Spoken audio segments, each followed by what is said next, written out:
Sage here with Hippie from the 49th. I decided to learn more about the IDU and share it with you. Ready? Let's take a look.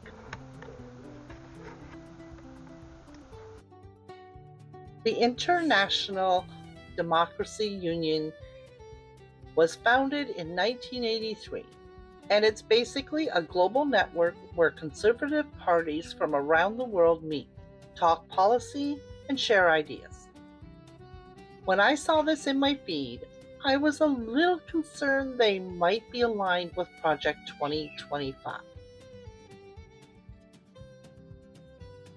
It's chaired by Stephen Harper.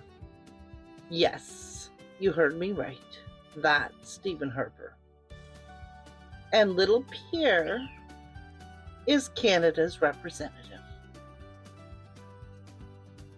Now, full transparency, I voted for Harper in 2006 and 2008.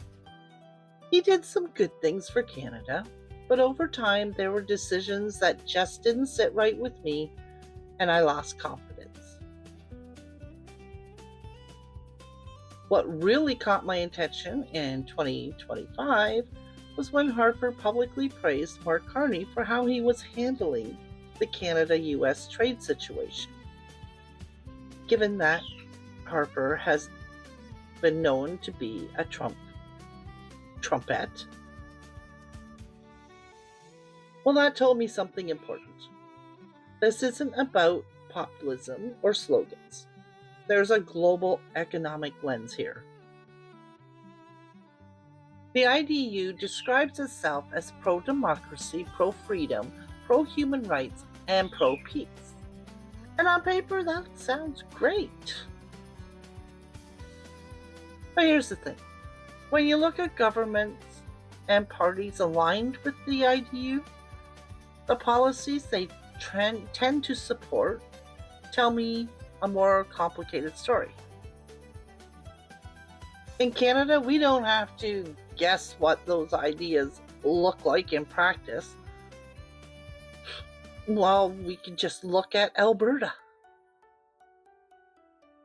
IDU-aligned governments often oppose or roll back policies related to women's bodily autonomy and reproductive rights, gun control, protections and healthcare access for LGBTQ2+ people, public health measures like vaccine mandates, and the expansion of universal public health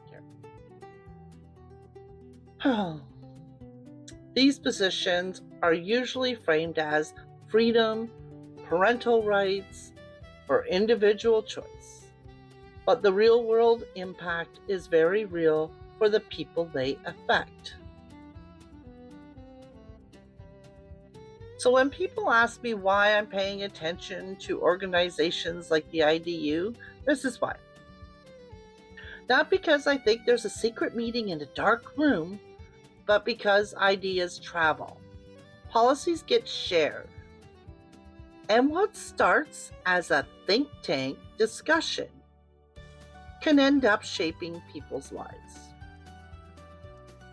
As Canadians, we deserve to look at these connections clearly, without panic, without fear, but with our eyes wide open.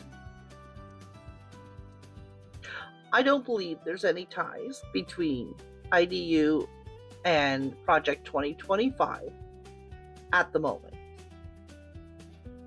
The good news, IDU seems to want world peace and democracy, so they aren't all that bad. Thank you for watching.